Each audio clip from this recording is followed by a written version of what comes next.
हर महादेव, जय शंभुनाथ। आज मैं शिव पुराण कथा के अध्याय 21 पाठ का स्तुत शिव पुराण की कथा सुनाऊंगी। आप सभी लोग ये कथा सुनकर अपना जीवन आत्म बनाएं और मेरी चैनल को लाइक और सब्सक्राइब करें। प्रार्थना है महादेव, मैं आपकी इस महाशिव पुराण कथा का पाठ श्रवण करने जा रही हूँ। मुझे पर और मेरे परिवार पर आपकी कृपा दृष्टि बनाए रखें और इस पाठ का फल हमें प्रदान करें। अगर कोई गलती हो तो हमें क्षमा करना। जय भोले बाबा, हर हर महादेव, हर हर महादेव, जय शिव शंभु। पार्थिव पूजा की महिमा। शिव नवेद भक्षण के विषय में निर्णय तथा बल्लभ महात्माएं। तदंतर ऋषियों के पूछने पर किस कामना की पूर्ति के लिए कितने पार्थिव शिवलिंग लोगों पूजा करनी चाहिए, इस विषय का वर्णन करके सूत जी बोले, महर्षियों, पार्थिव लिंगों की पूजा कोटि कोटि यज्ञों का फल देने वाली है। कलयुग में लोगों के लिए शिवलिंग पूजा जैसा श्रेष्ठ दिखाई देता है, वैसा दूसरा कोई साधन नहीं है। ये समस्त शास्त्रों का निश्चित सिद्धांत है। शिवलिंग भोग और मोक्ष देने वाला है। लिंग 3 प्रकार के कहे गए हैं, उत्तम, मध्यम और अगम। जो 4 अंगुल ऊंचा हो, देखने में सुंदर हो तथा वेदी से युक्त हो, उसे शिवलिंग को शास्त्रज्ञ महर्षियों ने उत्तम कहा है। उससे आधा मध्यम और उससे आधा अगम माना गया है। इस तरह 3 प्रकार की शिवलिंग कहे गए हैं, जो उत्तरोत्तर श्रेष्ठ है। ब्राह्मण, क्षत्रिय, वैश्य, शूद्र अथवा विलोम शंकर कोई भी क्यों न हो, वह अपने अधिकार के अनुसार वैदिक अथवा तांत्रिक मंत्र से सदा आदर पूर्वक शिवलिंग की पूजा करे। ब्राह्मणों, महर्षियों अधिक कहने से क्या लाभ है। शिवलिंग का पूजन करने में स्त्रियों का अन्य सब लोगों का भी अधिकार है। द्विजों के लिए वैदिक पद्धति से शिवलिंग की पूजा करनी श्रेष्ठ है, परंतु अन्य लोगों के लिए वैदिक मार्ग से पूजा करने की समझती नहीं है। वैदिक द्विजों को वैदिक मार्ग से पूजा करना चाहिए, अन्य मार्ग से नहीं। यह भगवान शिव का कथन है। दक्षिस और गौतम आदि के शाप से जिनका चित्त दुग्ध हो गया हो, उन्हें द्विजों की वैदिक कर्म की श्रद्धा नहीं होती। जो मनुष्य वेदों तथा स्मृतियों में कहे हुए सत्कर्मों की अवहेलना करके दूसरे कर्म करने लगता है, उसका मनोरथ कभी सफल नहीं होता है। इस प्रकार विधि पूर्वक भगवान शंकर का नवोदांत पूजन करके उनकी त्रिभुवनमयी 8 मूर्तियों का भी पूजन करें। पृथ्वी, जल, अग्नि, वायु, आकाश, सूर्य, चंद्रमा तथा यजमान, ये भगवान शंकर की 8 मूर्तियां कही गई हैं। इन मूर्तियों के साथ साथ सर्वभाव रुद्र,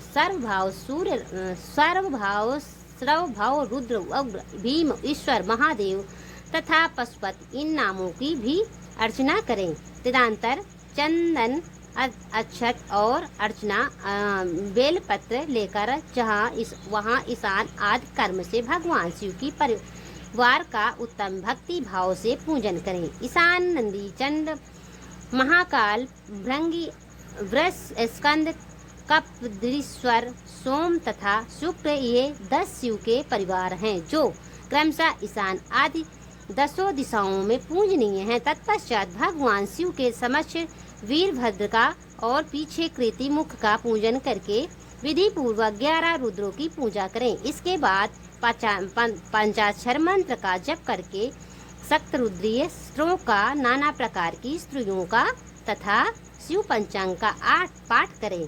तत्पश्चात परिक्रमा और नमस्कार करके शिवलिंग का विसर्जन करें। इस प्रकार मैंने शिव पूजन की संपूर्ण विधि का आदर पूर्वक वर्णन किया है। रात्रि में देव कार्यों को सदा उत्तर विमुख होकर ही करना चाहिए। इसी प्रकार शिव पूजन भी पवित्र भाव से सदा उत्तर विमुख होकर ही करना उचित है। जहाँ शिवलिंग स्थापित हो, उसमें पूर्व दिशा का आश्रम लेकर नहीं बैठना या खड़ा होना चाहिए, क्योंकि वहाँ दिशा भगवान शिव के आगे या सामने पड़ती है। इष्ट देव का सामना रोकना ठीक नहीं है।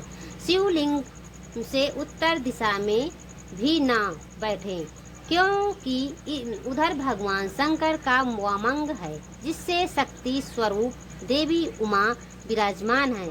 पूजक को शिवलिंग से पश्चिम दिशा में भी नहीं बैठना चाहिए, क्योंकि वहां आराध्य देव का पृष्ठभाग है। पीछे की ओर से पूजा करना उचित नहीं है, अतः वह अविष्ट दक्षिण दिशा ही ग्रह है, उसी का आश्रय लेना चाहिए।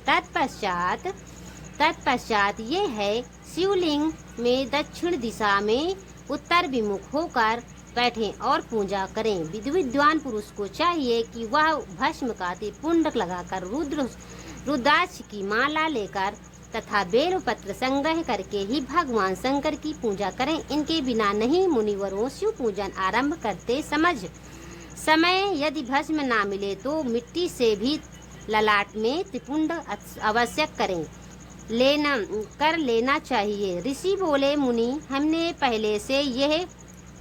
पहले से ये बात सुन रखी है कि भगवान शिव का नैवेद्य नहीं ग्रहण करना चाहिए। इस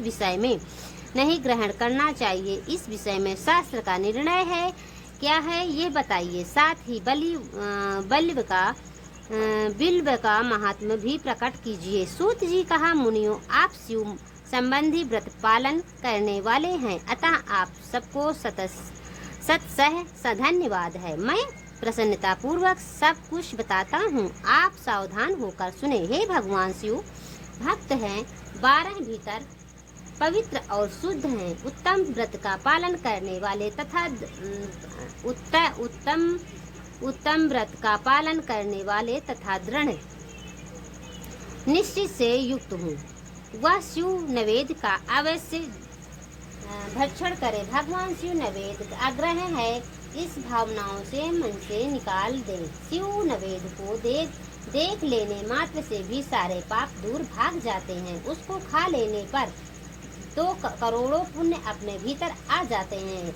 आए हुए शिव नैवेद्यों को सिर झुकाकर प्रसन्नता के साथ ग्रहण करें और प्रयत्न करके शिव स्मरण पूर्वक उसका भक्षण करें। आए हुए शिव नैवेद्यों को जो ये खाकर कि मैं इसे दूसरे समय में ग्रहण करूंगा लेने में विलंब कर देता है, वह मनुष्य निश्चित ही पाप से बंध जाता है। जिसने शिव की दीक्षा ली हो उसे शिव भक्त के लिए ये शिव नैवेद्य अवश्य भक्षणीय है। ऐसा कहा जाता है, शिव की दीक्षा में युक्त शिव भक्त पुरुष के लिए सभी शिवलिंगों को नैवेद्य शुभ एवं महाप्रसाद है, अतः वह उसका अवश्य भक्षण करें। परंतु जो अन्य देवताओं की दीक्षा से मुक्त है और शिव भक्त में भी मन को लगाए हुए, उसके लिए शिव नैवेद्य भक्षण के विषय में क्या निर्णय है, इसे आप लोग प्रेम पूर्वक सुनो। ब्राह्मण जहाँ से सालग्राम शिला की उत्पत्ति होती है, वहाँ उत्पन्न लिंग में रस लिंग, पादर लिंग में पाषाण रजत तथा सुवर्ण से नियमित लिंग में देवताओं तथा सिद्धों द्वारा प्रतिष्ठित लिंग में केसर निर्मित लिंग में स्पष्टिक लिंग में रत्न निर्मित लिंग में तथा समस्त ज्योतिष लिंग में विराजमान भगवान शिव के नैवेद्य भक्षण चंद्रोदय व्रत की समान पुण्यजनक है। ब्रह्महत्या करने वाला पुरुष भी यदि पवित्र होकर शिव निर्माल्य का भक्षण करके उसे सिर पर धारण करे तो उसका सारा पाप शीघ्र ही नष्ट हो जाता है। पर जहाँ चंद का अधिकार है, वहाँ जो शिव निर्मल हो उसे साधारण मनुष्य को नहीं खाना चाहिए। जहाँ चंद का अधिकार नहीं है, वहाँ भी शिव निर्मल सभी को भक्ति पूर्वक भोजन करना चाहिए। वाणलिंग, नर्मदेवसर, लोहे निर्मित स्वर्ण धातुमय लिंग, सिद्ध लिंग, जिन लिंगों की उपासना में से किसी सिद्धि प्राप्त की है अथवा जो सिद्धे द्वारा स्थापित है, वे लिंग स्वयं शंभु लिंग, इसे सब लिंगों में तथा शिवलिंग की प्रतिमाओं का मूर्ति एवं चंद का अधिकार नहीं है। जो मनुष्य शिवलिंग को विधि पूर्वक स्नान कराकर उसे स्नान के जल का 3 बार आचमन करता है, उसको कायमिक, वचित और मानसिक तीनों प्रकार के पाप यहाँ शीघ्र नष्ट हो जाते हैं। जो शिव नवेद, पत्र, पुष्प, फल और जल आग्रह है, वह सब भी सालग्राम शिला के स्पर्श पवित्र ग्रहण के योग्य हो जाता है। मुनिवरों से शिवलिंग के ऊपर चढ़ा हुआ जो द्रव्य है, वह आग्रह जो वस्तु लिंग स्पर्श से रहित शिव जी की निवेदित किया जाता है, लिंग को ऊपर चढ़ाया नहीं जाता, उसे अत्यंत पवित्र जानना चाहिए। मुनिवरों, इस प्रकार नवेद के विषय में शास्त्र का निर्णय बताया गया है। अब तुम लोग सावधान हो, आदर पूर्वक बिल्व का महात्म्य सुनो। यह बिल्व वृक्ष महादेव की रूप है। देवताओं ने भी इनकी स्तुति की है। फिर जिसे किसी तरह से इसी की महिमा कैसे जाने जा सकती है। तीनों लोकों में जितने पुण्य तीर्थ प्रसिद्ध हैं, वे संपूर्ण तीर्थ बिल्व के मूल भाग में निवास करते हैं। जो पुण्यात्मा मनुष्य बिल्व के मूल से लिंग स्वरूप अविनाशी महादेव जी का पूजन करता है, वो निश्चय ये शिव पद को प्राप्त कर होता है। जो बिल्व के जड़ को पास जल से अपने मस्तक को सींचता है, वह संपूर्ण तीर्थों के स्नान का फल पा सक लेता है और वही इस भूतल पर पावन माना जाता है। इस बिल्व की जड़ के परम उत्तम थाले को जलाए भरा हुआ देखकर महादेव पूर्णतः स्पष्ट होता है। जो मनुष्य गंध पुष्प आदि से बिल्व के मूल भाग का पूजन करता है, वह शिवलोक को पाता है और इस लोक में भी उसकी सुख शांति बढ़ती है। जो बिल्व की जड़ के समीप आदर पूर्वक दीपावली जलाकर रखता है, वह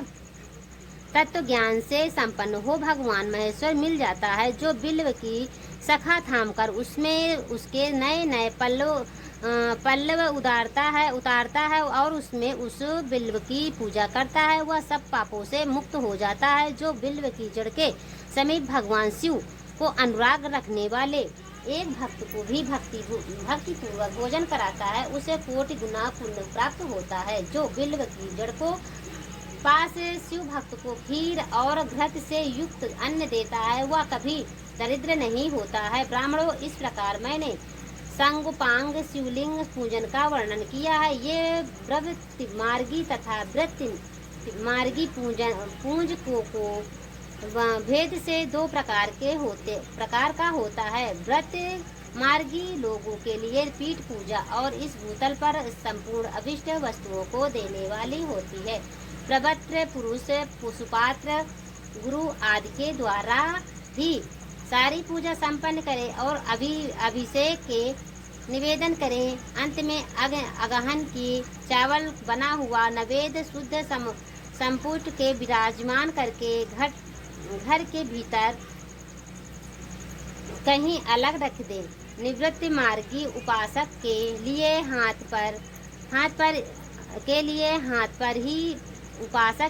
हाथ पर ही शिव पूजन का विधान है ही नवेद रूप से निवेदित कर देना चाहिए। निवृत्त पुरुषों के लिए सूक्ष्म लिंग ही श्रेष्ठ बताया जाता है। वे विभूति से पूजन करें और विभूति को ही नवेद रूप से निवेदित भी करें। पूजा करके उस लिंग को सदा अपने मस्तक पर धारण करें।